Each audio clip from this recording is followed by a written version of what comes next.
There's something happening here. What it is ain't exactly clear. That the only thing we have to fear is fear itself. Ask not what your country can do for you.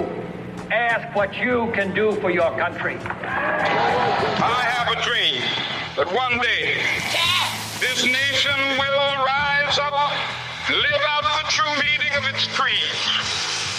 We hold these truths to be self-evident that all men are created equal. George Bernard Shaw once wrote, "Some people see things as they are and say, why? I dream things that never were and say, why not?" There is nothing wrong with America that cannot be cured by what is right with America. Change will not come if we wait for some other person or if we wait for some other time. We are the ones we've been waiting for.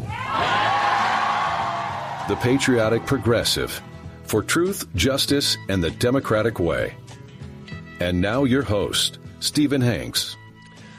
You know, folks, whenever I try to prepare a show in advance, thinking about everything that I want to talk about that's been happening in American politics or in Arizona politics, invariably in these news cycles, things happen in an instant, maybe the day before a show or a couple of days before a show, that I kind of feel like I need to start throwing things out and changing stuff up. I'm going to mention a couple of things that are broken in the past few days really quickly and then get on to the show that I planned.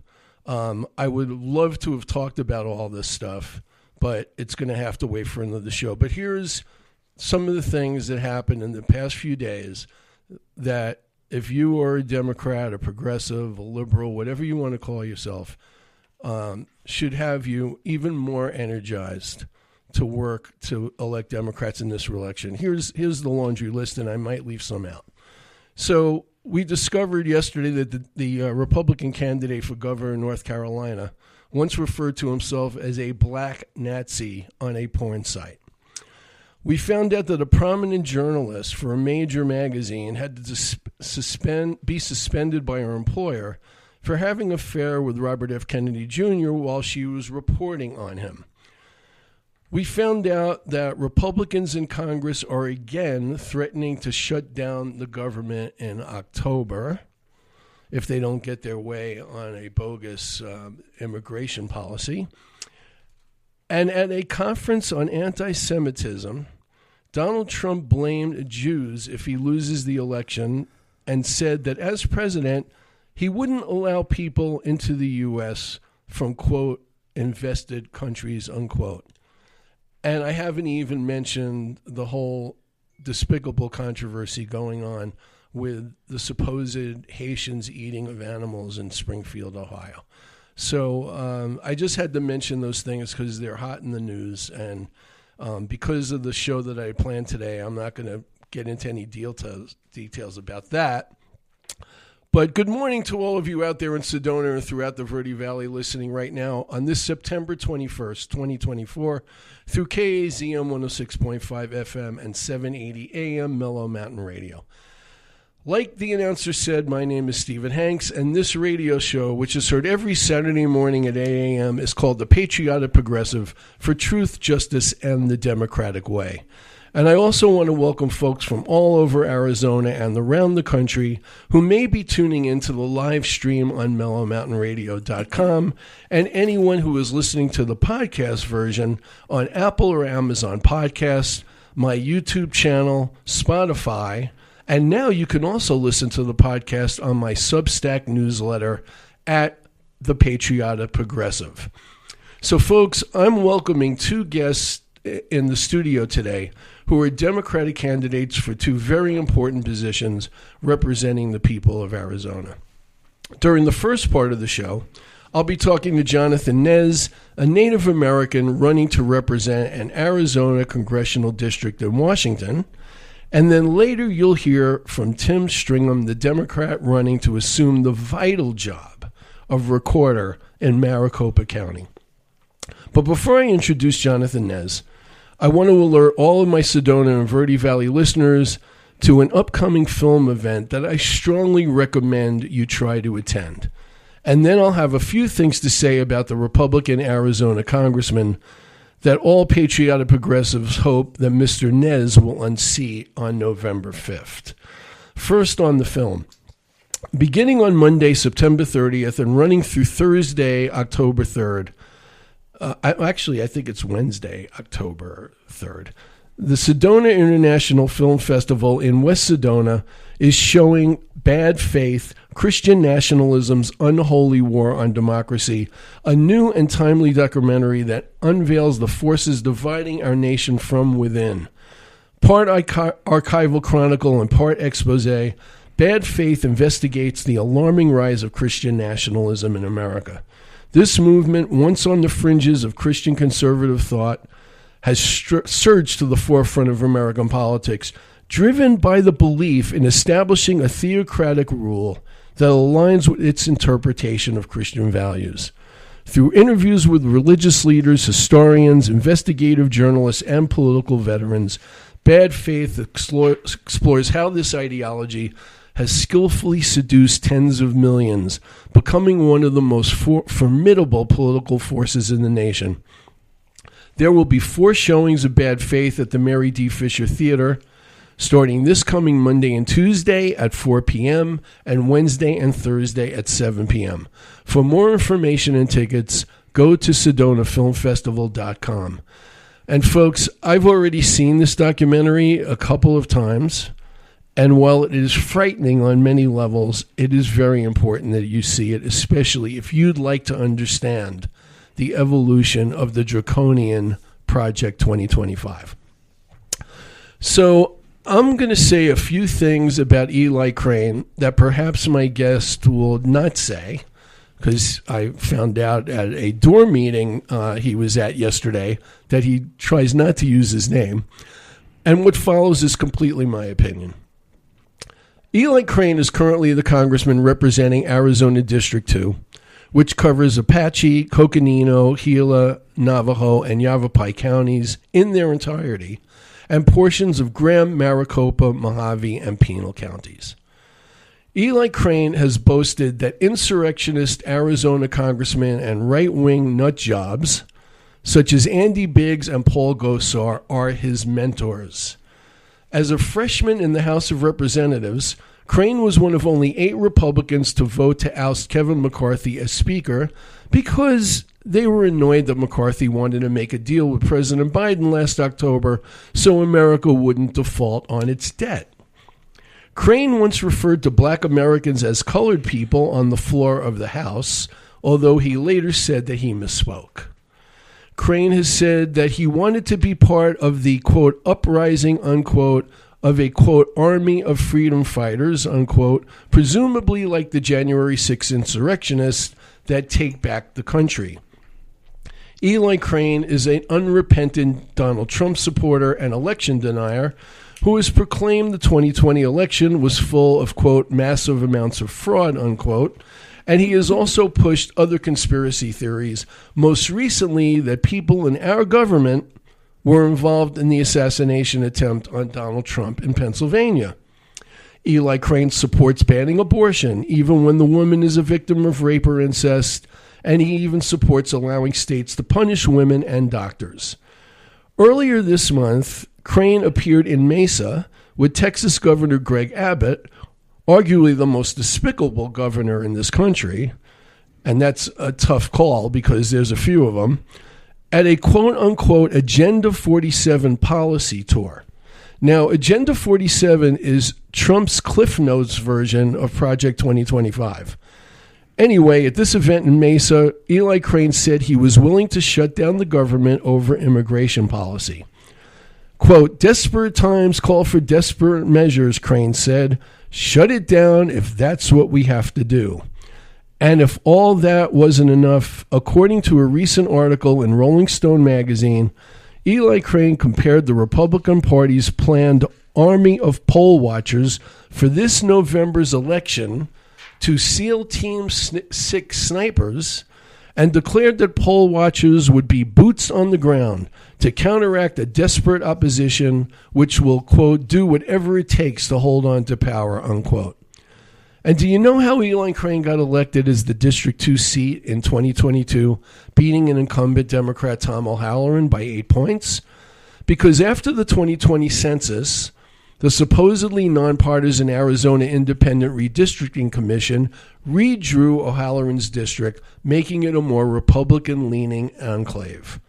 What continues to trouble me, and should trouble all Democrats, and that is that a Trump enabler like Eli Crane could be our congressman until after the next census in 2030. Eli Crane needs to be defeated as soon as possible, and I'm hoping with all of my heart that my first guest today is the Democrat who can do it. Now, Jonathan Nez is a Native American who lives in Flagstaff, was born in Tuba City, Arizona, and raised in Shanto, Arizona. At the age of 29, Jonathan began his career in public service as the vice president of the Shanto chapter of the Navajo Nation. Passionate about serving his community, he went on to serve on the Navajo Nation Council and the County Board of Supervisors before eventually being elected vice president of the Navajo Nation in 2015. In 2019, Jonathan Nez was elected president of the Navajo Nation and served until 2023. As president, he led the Navajo people through the COVID-19 pandemic, secured funds to construct new healthcare facilities and homes for veterans, invested in public safety and hired new police officers, and bolstered infrastructure, improving rural roads and bringing clean water and electricity to thousands of previously unserved residents. Now he has taken the bold step to try to oust Eli Crane from the Congress. Jonathan Nez, I welcome you to the Patriotic Progressive. Well, hello, Steve, and thank you for having me on the show. And Mr. Stringham, thanks for being here with us as well in Sedona. Yeah, and he was referring to Timothy Stringham, who's running for the recorder of Maricopa County, who will be talking with us soon.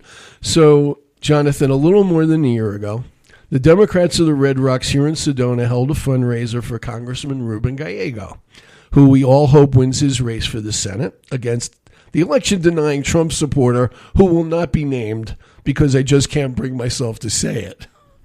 Anyway, given my complete disdain for Eli Crane, as I'm sure my listeners just gathered, I walked up to the congressman and with desperation in my voice, I asked him, what Democrat could we possibly recruit to run against Eli Crane? And his astute response to me was, well, we need to find a Native American. That's our best bet. So we found one, and here you are. I'm sure you've been asked this often over the past few months, but what the heck motivated you to enter a race where you would clearly be an underdog in a district that had been reconfigured to be more red? Well, Steve, I think the great folks of this district are just tired of our congressman being in the midst of controversy up in Washington, D.C. You know, representatives are voted in to speak on our behalf in Washington, D.C. And not just for the people who voted for them, for everyone, Democrats, Republicans, and independents.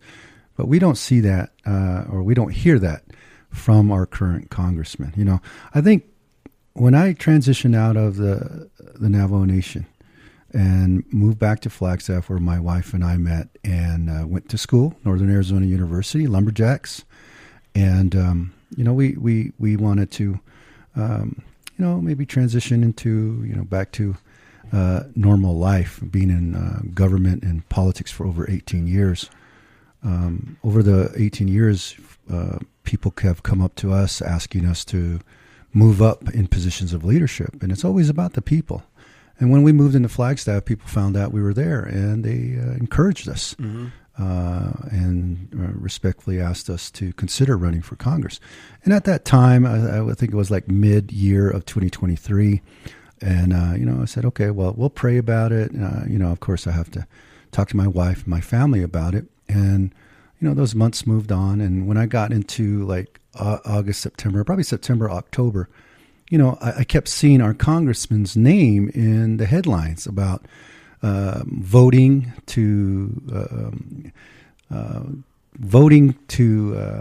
almost to a verge of a government shutdown, or non-voting as well too, and also ousting then Speaker McCarthy.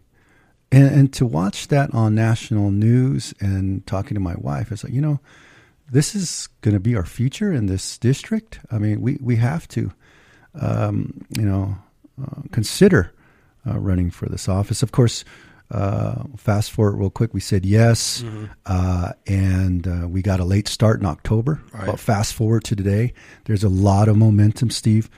Just today, we've crossed a $3 million plus mark for our campaign. $2 million of that in just the past 2.5 months. So there is a lot of excitement, and there's also this historic element, as you mentioned, possibly being the first Native American to be elected from Arizona to the U.S. House of Representatives. So out of the 22 tribes in Arizona, 14 of them are in this district, and there's many of those folks that weren't registered now registering to vote. So that will help us, and there's a lot of momentum going into the 40-something days coming up. Yeah. One of the things that occurred to me hearing you say one of the things that motivated you regarding Eli Crane's vote on funding the government, it's almost similar to the reaction that Joe Biden had to be motivated to run for president when, he always talks about how he saw what happened at Charlottesville. And, then hearing Trump say there were nice people, there were good people on both sides, and that encouraged him to run. So, I mean, it speaks a lot of you that, you felt like a public, like almost an obligation to get involved in this way. And one thing, as a sort of extension of that, yesterday at the Democrats of the Red Rocks Meet the Candidates meeting, you pointed out how Eli Crane doesn't live in the district, and you do. And I'd like your thought on how you think that manifests itself. How do you think the voters respond to so? And do the voters even know about that? Well, they should know. And if you don't know, you heard it here on Steve's radio podcast. My opponent, Eli Crane, does not live in Congressional District 2. He lives in Tucson, Oro Valley, and it is important. And that's probably one of the reasons why many of the voters and the people in this district wanted someone that's from this district.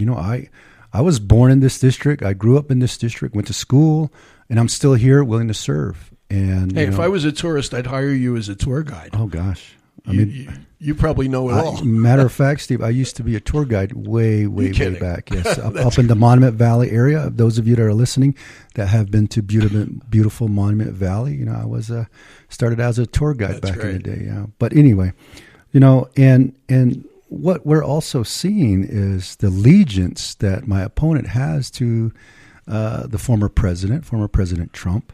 And, he hardly, when he does speak in front of people, my opponent never mentions his district, and it's hard. We hardly ever see him here. And it's important, and I hear it from the constituents here, the voters here, the people here, that there should be represented by someone that knows the district and that lives in the district. Matter of fact, Crane and Lake will be having a joint fundraiser with Charlie Kirk in Phoenix again. Oh no, yeah. They had one a few months ago in Prescott Valley, and that's going to be happening next week. And there's just the connection there between Crane and Lake. They were up in the Navajo Nation parade, and it's just you just see the similarities with those two candidates for Senate and our congressional district, as well as the connection with former President Trump there. And it's bad for America. Yeah, we need to. The thing with Eli Crane, it's not only what he says, but it's also what he doesn't want to talk about, which is one of the reasons why he hasn't shown up at debates with you. And two things that come to mind immediately. I did a Google search in preparing for this show. Eli Crane comments about Springfield, Ohio, and Eli Crane comments about Trump's performance at Arlington Cemetery, especially given Crane's military background. He doesn't say anything about how Trump denigrates the military, and he hasn't made any kind of comment about what happened in Springfield, Ohio with the demonization of Haitians. And I guess we can make the assumption that because he's totally on board with the Trump policy against immigrants. What's your reaction to, him not saying anything about this? Right. I mean, they all have the same talking points. President Trump and all the MAGA far right extremists that are out there running for elected position. It's all about dividing the people and the fear tactics, putting fear into the people. But it is time for us to go back to, the McCain Republicans and when Democrats and Republicans and independents were able to work together. And that's what I bring to the table, Steve. I mean, I have 18 years of public service experience where we built a network, my wife and I, Cecilia, and we're able to utilize that. Now, this position is not on-the-job training, Steve. And, he was handpicked, as you said, by former President Trump to run for this district 2 years ago. No government experience. And it just shows you have to have a network. And right now, he doesn't have anything to show. And it's no wonder he doesn't want to debate me, because he's got nothing to report to his constituents or to his voters. And he would have to answer questions about not living in the district, how he feels about immigration. He just doesn't want to go on the record. One of my biggest hobby horse issue, and obviously there are a lot of issues that are on the ballot all across the board this year. But my biggest hobby horse has always been voting rights. I just feel like that is like the overarching issue that really impacts all the other issues that we care about. You don't have voting rights. We don't have access to vote. We can't solve the other problems that Democrats want to solve.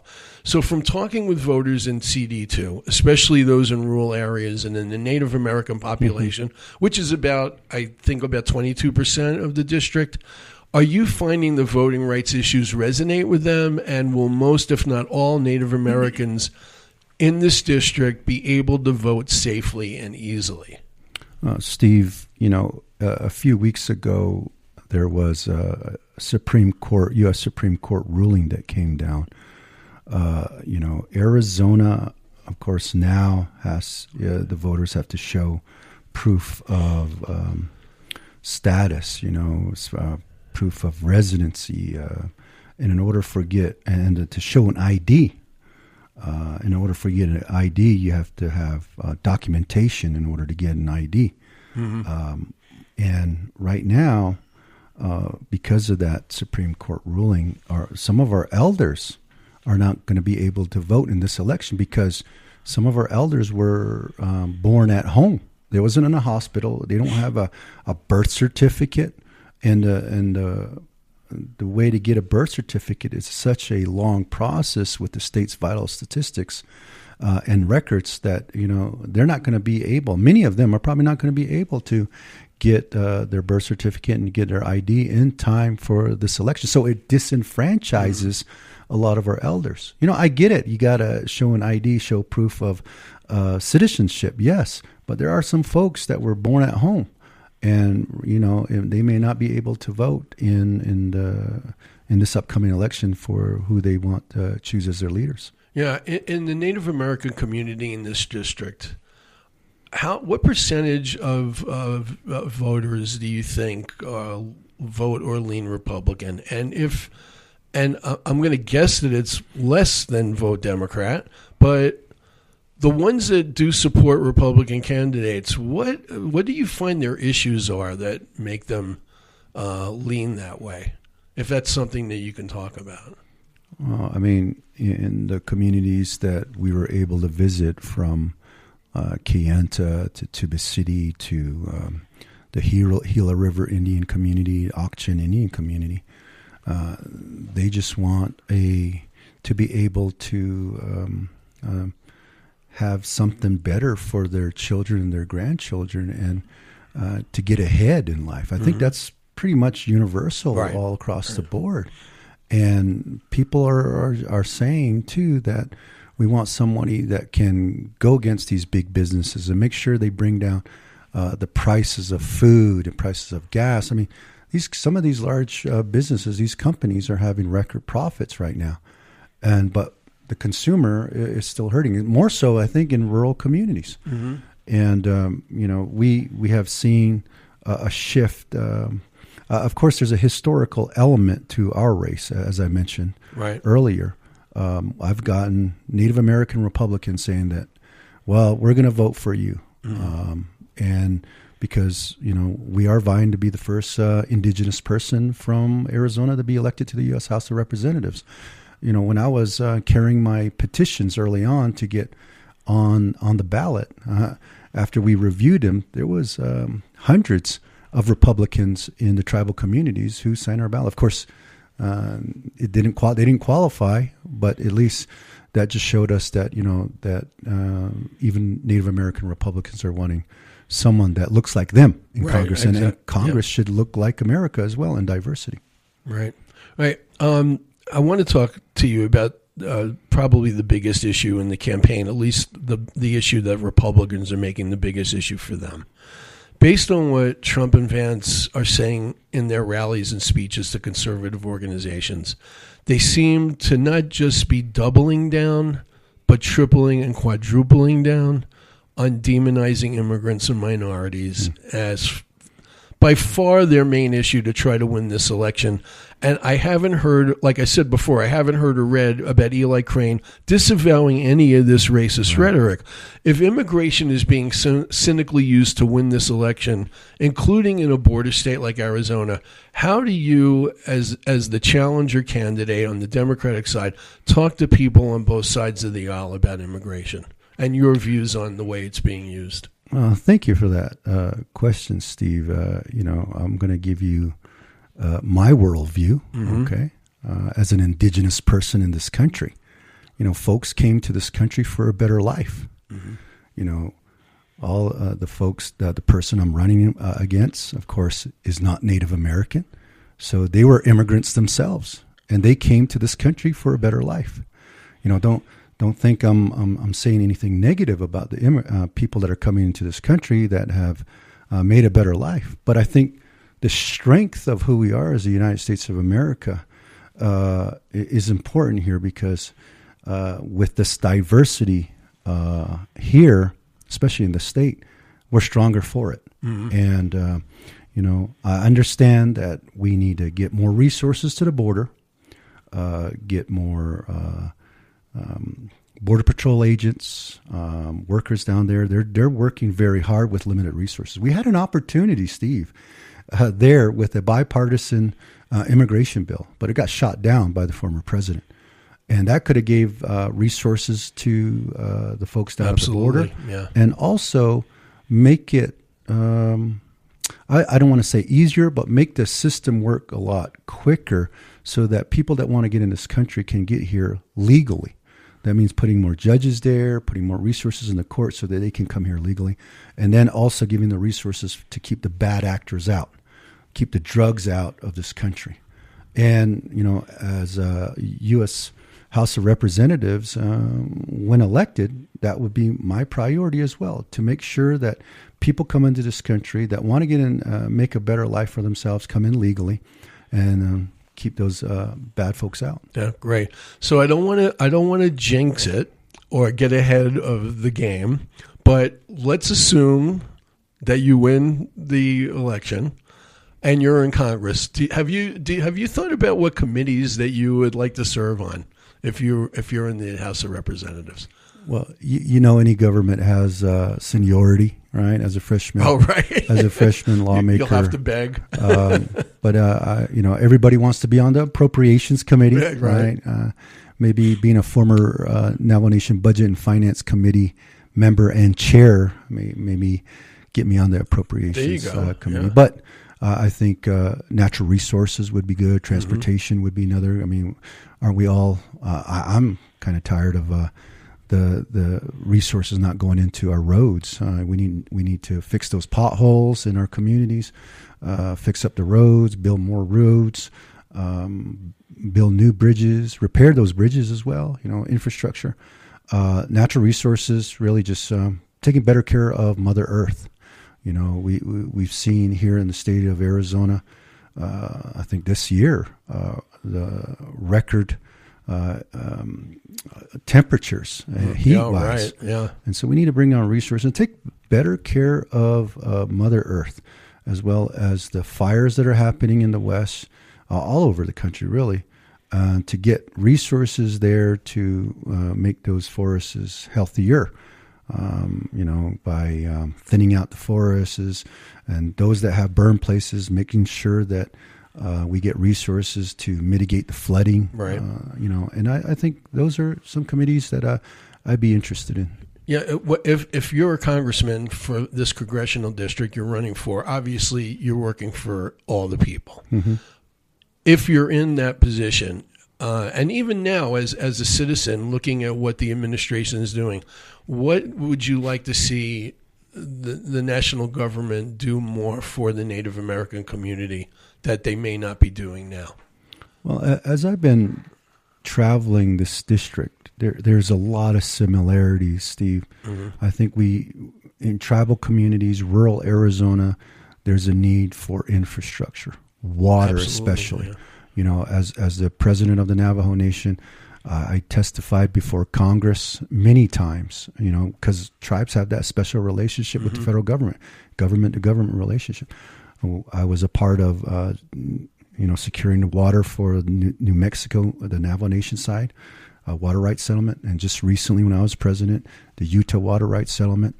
And here in Arizona, I know we're talking about the Colorado River. Mm-hmm. Bringing the clean drinking water into growth communities like Prescott Valley, the Quad City area, making sure that water is available for this growth that's happening. And that's our fair share of water. If we don't bring our fair share of water, it's going to go to other places like California, right, Nevada, and even in the upper basin, they're wanting more water allocation. So it's very important that we get our fair share of water. And that also includes, to your question, tribes being involved, because right, the more water we can bring to the state of Arizona, the better. And if tribes are available, utilizing their sovereign right to bring that water in, it's going to be a win-win for everybody, because there's a provision now in water rights. Tribes can lease the water to non-Indian communities. So they can lease some of their water to non-Indian communities, and revenue comes in to the tribe and help with economic and community development. I think that's a win-win. Yeah. In the couple of minutes we have left, tell our listeners what you have coming up, what events you have coming up.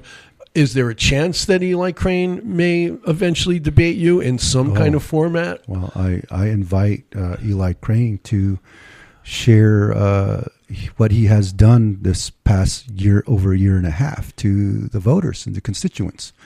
And you'll see a big distinction here. 18 years of public service, government. We brought in over $4 billion to the Navajo Nation. And that was my constituency. Now it's a larger constituency, very diverse constituency. I appreciate Eli Crane for his service to this country.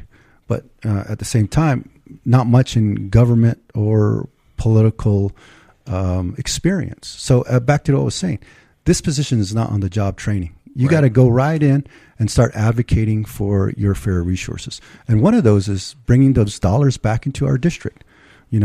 Right now, we know that we pay income taxes to the federal government. We pay taxes, and we should be getting some of those dollars back into the community to improve the quality of life. I have yet to see that from my opponent. I hope he debates me so he can share with the people that he did. Absolutely. But until then, I haven't seen one penny coming into this district. Well, speaking of money, since you brought it up, tell our listeners how they can support Jonathan Nez for Congress at this point. Right. Well, visit our website, jonathannez.com. we have a link to give. Much of the funding will go to commercials because this district is 60% of the state of Arizona. So we're going to have to reach the most rural parts of Arizona and the tribal communities. And it takes a lot. It's not like where Phoenix districts are, where everybody's compact and you can be able to do 10 meetings in one day. If we're lucky, we can do 4 in one day. And that's from Florence, Coolidge, all the way up to the Arizona-Utah border, like Kayenta, Page. And that takes a lot of resources. But we do appreciate the folks that have given to our campaign. And if you want to jump on board on this movement to taking our country back, feel free to volunteer your time. Go to our website, jonathannez.com. And it's time that we have common sense leaders in not just the White House, but the Senate and the U.S. House of Representatives. That's great. A little birdie told me at the door meeting yesterday that you have a TV ad coming out. It's coming out. It'll be up next week on Thursday. Awesome. And I know we're bombarded with so many commercials, Steve, but if you guys can just be patient and watch the one we have, it's going to be very positive. Can't wait to see it, and I can't wait to see you in the Congress. Thank you, Steve. You have my endorsement, and I know the Democrats of the Red Rocks are totally behind you and Democrats in the area. So all I can say at this point is I wish you the best of luck and hope to call you Congressman Nez soon. Thank you, Steve. Thanks for being on the show. Thank you for having us. Ladies and gentlemen, that was Jonathan Nez, candidate for Congress in CD2 in Arizona. If you're in the area, you got to get out and vote for him. Early balloting is starting in October, and we need to put Jonathan Nez in Congress.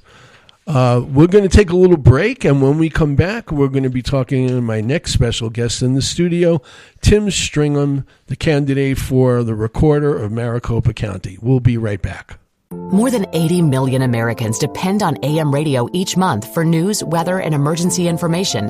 A new bill in Congress would make sure AM radio remains in cars, because when cell and internet services are down, this free service could be your only lifeline. Text AM to 52886 and tell Congress to support the AM Radio for Every Vehicle Act. Message and data rates may apply. You may receive up to 4 messages a month, and you may text STOP to stop. This message furnished by the National Association of Broadcasters. Brian Rack here from Sunday Night Football on Westwood One. Mike Golick and I will be in Atlanta this week as the 2-0 Chiefs roll into town to face the 1-1 Falcons. Kirk Cousins led Atlanta on a late touchdown drive for an upset win last week. Now they'll try to defend their home field against Patrick Mahomes in Kansas City, who also pulled out a fourth-quarter win a week ago. Don't miss it. Chiefs and the Falcons on Sunday Night Football. Mellow Mountain Radio, your home for the NFL. I'm Scarlett Johansson. My family relied on public assistance to help provide meals for us. These meals fueled my involvement in theater and the arts as a child, which fostered my love for acting. The Feeding America network of food banks helps millions of people put food on the table. You can join the movement to end hunger by donating, volunteering, and advocating. Because when people are fed, futures are nourished. Join the movement to end hunger at feedingamerica.org/actnow. Brought to you by Feeding America and the Ad Council. We are back with the Patriotic Progressive, and my guest for the second part of the show is Tim Stringham. Tim is the Democratic candidate running for Maricopa County Recorder, and for those of you unfamiliar with the job of recorder, that's the person responsible for voter registration and early voting, including all mail voting for almost 2.5 million registered voters. This was this position, by the way, held by current Arizona Secretary of State Adrian Fontes and is currently held by Republican Stephen Rittger, who lost the 2024 primary race to Trump supporter Justin Heap. Our preferred candidate for 2024, Tim Stringham, was born and raised in Arizona, graduated from Arizona State University, and he spent most of his adult life serving in the armed forces, first in the U.S. Army, including a tour of Afghanistan in 2012, then in the U.S. Navy, and then was an attorney in the Judge Advocate General Corps. And if I get any of that wrong, I'm sure he'll correct me when he comes in. Tim graduated Notre Dame Law School in 2018. 10 days ago, Tim was supposed to debate Justin Heap on an Arizona PBS show, but since Heap opted out of that debate, as well as one hosted by the Arizona Clean Elections Commission, Tim appeared at the Arizona PBS debate answering questions all by his lonesome. Tim, what would you compare that to if it was a military situation? Well, I don't know if there is defending anything. The barracks with no help. Well, I just think it's lamentable. It's not unique to my race. There aren't a lot of Republicans now who are going to the clean elections debates. There were a lot of Democrats who showed up to do these debates that just turned into interviews. And I just think it's a sad situation. If you're going to get into politics, I think you need to be able to take the tough questions. And I think it's an opportunity to reach out to people who aren't already on your team. And I just think it's a sad state of politics if we're not willing to even be in the same room together anymore. Well, I want to welcome you to the Patriotic Progressive. Thanks for having me. It's great to have you. I just met you for the first time yesterday at the Door Meet the Candidates meeting. I was incredibly impressed. I think you're a great candidate for this race. So before our listeners find out more about you and why this race is so important for Maricopa County residents, if not all residents of Arizona, can you fill us in a little bit about Justin Heap, your opponent in this race, why he's your opponent, and why Stephen Ricker isn't? Sure. So first off, I'll start by saying that if you have concerns about elections, I think that's fantastic. People should have concerns about our elections. You should always be concerned with what your government's doing and making sure that we have honest elections. There is now a minority of people who I think have gone too far. And so my opponent is someone who voted wholesale to get rid of our vote by mail program here in Arizona. That's 80% of residents here in the state of Arizona. You can also vote outside of your precinct. So if you're on the other side of county and you're not going to be home until late at night, you can vote wherever you find a spot to vote in your county. I think that's an important program. And we also have tabulation machines so that we can get election results on election night. I know that people are frustrated that we don't always have final results by the end of the night, but my opponent's somebody who wants to move to a hand count only of the ballots, which would absolutely guarantee you don't have results on election night. And so that's what we're running against. I'm fine with election concerns, but we're running against somebody who's having a problem with losing elections and therefore running to an extreme. Yeah. During your PBS interview, you were asked if you'd still be running if Stephen Ricker had won. Is it Ricker or Richer? Richer. If he had won the Republican primary, and you said, quote, "Absolutely not. I imagine Stephen Richer would have sat down for a coffee, probably taken a photograph, and I think the world would have quickly forgotten about my venture into politics." So why and how did what happened with Richer motivate you to run in this race, given your lack of experience holding public office? Yeah, first time ever doing anything in politics. In fact, I've spent 15 years in the U.S. military on either active or reserve duty. So for most of my life, I wasn't allowed to participate in politics. My wife and I say all the time, you're crazy if you get into politics, but nowadays you're crazy if you leave politics to the people in politics. Mm-hmm. Arizona is still a Republican state. It's not shifting blue in the way that people think that it is, but Republican politicians are no longer representative of Republican voters, to say nothing of independent and Democratic voters. And I think there was a period of time in this state where Democrats were extremely proud to be represented by Republicans like John McCain. And nowadays, Republicans like that cannot make it through Republican primaries. And I think that there is a patriotic duty to step up and offer yourself in public service if you think that things are going in the wrong direction. I would be happy to bow out of politics if I thought that these institutions were in good hands. But when elections themselves are now the subject of controversy, I think if you've never been interested in politics before, maybe it's the time to consider getting involved. Yeah. When you were at the Door meeting yesterday, one of the things that you said that really impressed me was when you talked about working on democracy-type programs in Africa when you were there while January 6th happened, and that was one of the things that motivated you to get involved, and especially seeing what happened with this whole fake elector scheme in Arizona. Can you tell us a little bit more about that? Sure. So as a member of the Navy JAG Corps, I worked on human rights programs. Whenever we do work with with foreign nations, we make sure that they meet minimum human rights standards. And we worked on election programs around the world to make sure that these militaries were respecting their citizens. which I think is the fundamental obligation of all governments, to be responsive to the needs of their citizens.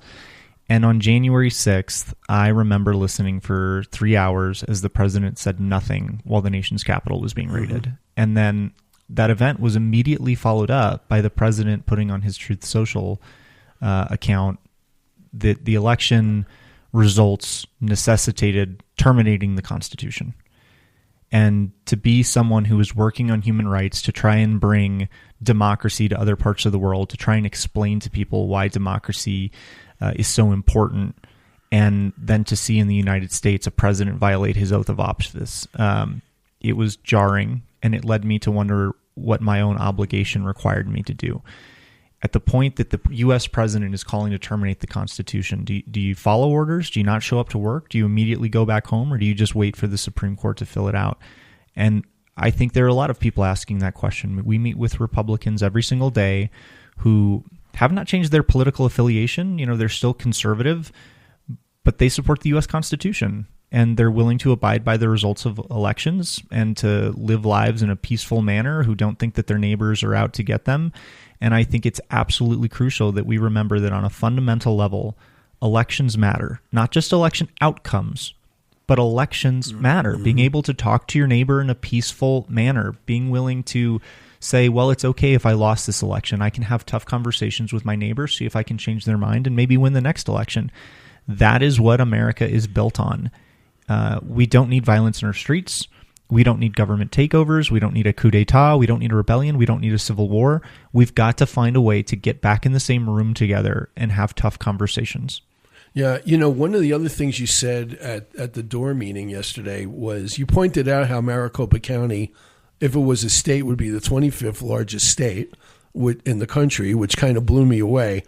But within Maricopa County, you still have a huge rural area of large Native American population who have often, if always, had difficult times voting because of post office boxes and all this kind of thing. It's actually the greatest argument that we have, the vote by mail, as you pointed out. Can you talk a little bit about how, in your position, you can have an impact on supporting the various ways that people can vote? Yeah, so understand that the vote-by-mail program in Arizona started back in the 1990s. It was supported by Republican politicians who were voted into office by Republicans like my father and grandfather. This is a program that was designed to allow rural voters like my grandfather, who's a ranch manager in McNeil, Arizona, to be able to vote without having to drive down to Tucson an hour and a half away and stand in a line and then have to drive an hour and a half and be away from the ranch for that entire period of time. 80% of Arizonans vote by mail. It is a supermajority of both political parties.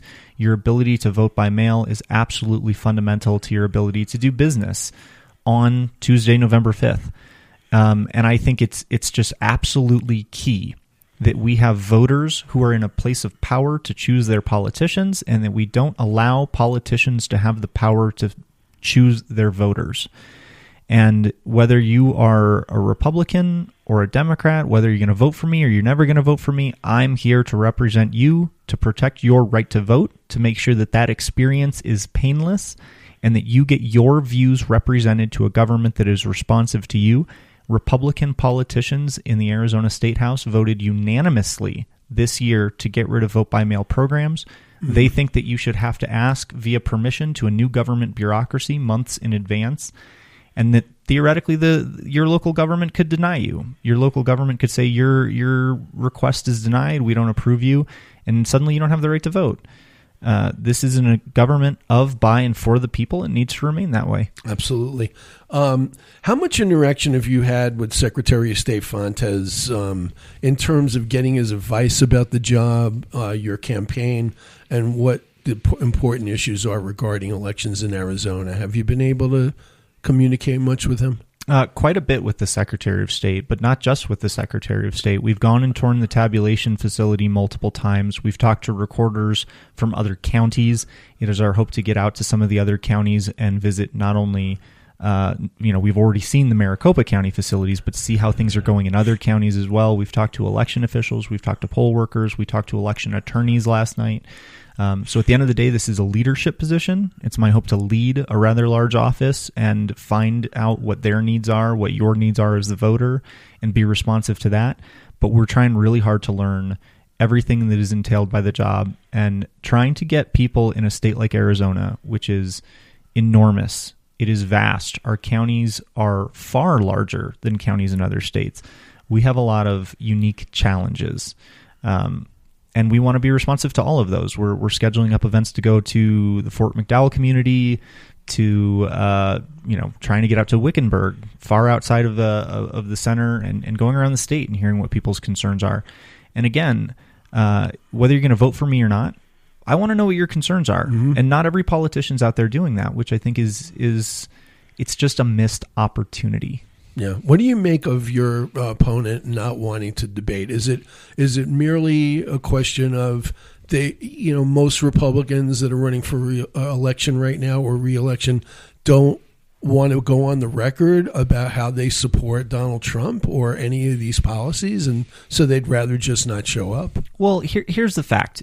If you have concerns about the election, again, that's great. You should have concerns. We want to have a wary eye toward our government and our politicians, but overwhelmingly, people do not believe that the 2020 or 2022 elections were stolen. Mm-hmm. Let me say it again for folks. The 2020 and 2022 elections were not stolen. And now, if you have politicians who are going out there with conspiracy theories, people are not particularly responsive to that. There are a lot of people who are voting for Donald Trump or Kari Lake who really wish that they would cut out the nonsense. There are real problems in this country. In the state of Arizona, we just had it in the news this week. We are now ranked 50 out of 50 in education. Yeah, that's a real problem. You just heard Jonathan Nez talk about water resources. That's a real problem. We have real problems that need real solutions. We don't need to indulge in the crazy. And look, I'm not just throwing out names here. Kari Lake has already admitted in court that she lied about elections. She has already lost her defamation suit against the Maricopa County recorder. Her election conspiracies have been admitted in court by Kari Lake that they're a lie. She is going to have to pay an elections official damages for lying, whether it's $1 or whether it's $1 million. You can have concerns about the elections. We don't have to go crazy. We don't have to go to the left. Now, our elections are not perfect. We can always take a look at how to make your experiences more convenient, how to make elections more secure. But our elections in the state of Arizona cost tens of millions of dollars. Mm-hmm. Tens of millions of dollars. It is not good governance to spend hundreds of millions of dollars to make it harder for people to hold elected officials accountable. Yeah. Talk a little bit about what support you may have from Republicans and independents in Maricopa County as of now. A ton of support. So we've now seen three polls in Maricopa County that show that we're leading in the Maricopa County race. The challenge is that it's enormous a county, absolutely enormous. Like you said, it'd be the 25th largest state. So we have a lot of work to do that makes sure that everybody understands. But in every single poll, we lead and we get an enormous amount of support from independents and Republicans. And again, I think it comes back to good governance. People do not want to see the government throw away taxpayer dollars when real problems exist in order to make it harder for them to vote. The idea that you should have to stand in line for hours in order to hold a politician accountable is ridiculous. It's not conservative. It's crazy. Yeah.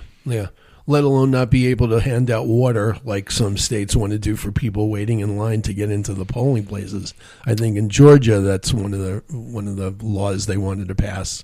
And I think that's exactly right. That is not a Republican or a Democratic issue. Mm-hmm. As I've said, I am now in the position of defending a system of laws around our elections that were passed by Republicans. Since these laws were passed in the 1990s, we have never ever had a majority Democratic legislature in this state. Mm-hmm. So what we're not talking about is a disagreement between Democrats and Republicans. Republican politicians are no longer responsive even to their Republican voter base, and I think a lot of Republicans are very disappointed with the candidates that are being produced in some of these primaries. And I'll tell people, look, you can win elections in the state if you're a Republican. All you had to do was vote Stephen Richer through his primary, and he would have cruised to re-election. Nobody would have heard my name. Right. And so what you see is politicians like Kerry Lake who are saying, if you're a John McCain voter, get out. Mm-hmm. They are choosing to lose elections. Yeah. So I know what the answer to this question is if I asked you for what's your biggest challenge as a new candidate, and almost everybody would say raising money. But so what's your second biggest challenge as a new candidate for public office that you've found so far? I think if you ask people about elections, mm-hmm. and you tell them that I'm the guy running to make sure that our elections are held in a fair and accessible manner, we win. A lot of people don't understand that is invested, that level of responsibility is invested in a local race like the recorder race. Yeah. If you've got friends in Maricopa County, let them know. Vote down ballot. Vote for Tim Stringham for county recorder. Those county recorder races matter. County supervisor matters. County attorney matters. Your local school board matters. There's nothing about the distance of an office. The people in your state have a lot more immediate effect over your life than the people in Washington. Yeah. One quick thing I wanted to ask you about this, and I don't know if you have any impact on it, but toward the end of 2020, I was so frustrated with, well, let me put it a different way. I wanted Democrats to win the Senate so badly that during the pandemic, I flew to outside Atlanta to work as a poll watcher in those two Georgia Senate races for John Ossoff and Raphael Warnock, and learned a little bit about how that whole process works. What impact does a recorder have on poll watchers and poll workers? Like who gets the job or how they operate? Sure, yeah. So the county hires, trains, pays all of those workers. Mm-hmm. And if you're worried about the elections, a poll worker is a great opportunity to see the system, but also to take responsibility for it. Mm-hmm. Americans are not the people that wait on the sidelines and complain. We take responsibility for our country. It's our country. Go get involved. Reach out to your local county recorder and say you want to work on the local elections, and you can do it. How concerned are you about the reports you're hearing about what Republicans want to do as far as intimidation of workers and watchers? Well, look, if you're worried about the safety of the elections, this is what I would say. First off, you can vote by mail. Right. Secondly, if you go to a polling place, especially in Maricopa County, and you don't feel safe, that's okay. Find another polling location. You can vote anywhere you want in the county. But I think nowadays we're sort of in the HBO world where everything is dark and everything is scary. Mm. There are bad people in the world, but there are a lot of good people in the world. Most of your neighbors are not out to get you, and there are people that are trying to convince you that your fellow Americans are the enemy. That is simply not the case, and I refuse as an American to be afraid to go out my front door, and I refuse to be intimidated out of my right to vote. That's a great response, and I it occurs to me, especially after having the conversation with Jonathan Nez about his motivation to get involved, and what we know was Joe Biden's motivation to get involved, and now I'm going to put you in a triumvirate with Joe Biden and Jonathan Nez. If there's one good thing that came out of Donald Trump being on the public scene, is that he's motivated somebody like you to become active in politics. And I think we're really lucky to have you running in this race. Well, I really appreciate that. And if you're listening and you feel the same way, please go to timstringham.com and help us out. Yeah. And how is that going? How is the campaign going on that, on the money raising end and on the support end in general? You would think something like County Recorder would fly under the radar. We have received donations and support from all 50 states. We're getting people all over the country who are tuning in. We're getting national media requests, and we're breaking fundraising records. That's awesome. People care about democracy itself. That's right. That's great. So my last question is a little bit frivolous. As somebody who's been in both the Army and the Navy, who do you root for in the Army-Navy game? I'm sure you've been asked this before. I have been asked this before. I'm a real soldier. I enlisted in the U.S. Army. I went to officer candidate school. I did not go to that small regional trade school on the Hudson River. So watch it. My dad was in the Navy. So was my father-in-law. I root for Arizona State or the Fighting Irish of Notre Dame. Awesome. Well, folks, there you have it. Tim Stringham. I'm running for Maricopa County Recorder, a fantastic candidate. I hope you'll all contribute to his campaign. And that just about, Tim, thanks so much for being here. Thanks for having me. That's great. Well, my friends, that's it for the Patriotic Progressive show on KAZM Mellow Mountain Radio. Many thanks to my producer, as always, in the booth, Ryan Thompson. Please tune in again next Saturday morning from 8 to 9 a.m. when we'll be presenting a very special version of the Patriotic Progressive, featuring incredible women vocalists singing songs about freedom, patriotism, women's rights, and democracy, all in support of Kamala Harris for president and Democratic candidates throughout the country. And remember, you can live stream our show on mellowmountainradio.com and hear the podcast version on Apple and Amazon Podcasts, YouTube, Spotify, and most recently, I'm proud to say, my Substack newsletter, which is at Patriotic Progressive. And at 10 a.m. this morning, please tune in to Sedona Life with Stephen Hanks, my other show, when the subject will be a local Sedona theater company talking about the upcoming presentation of Driving Miss Daisy at the Verde Valley School in the village of Oak Creek. My in-studio guest will be the director Camilla Ross and actor Joan Westmoreland.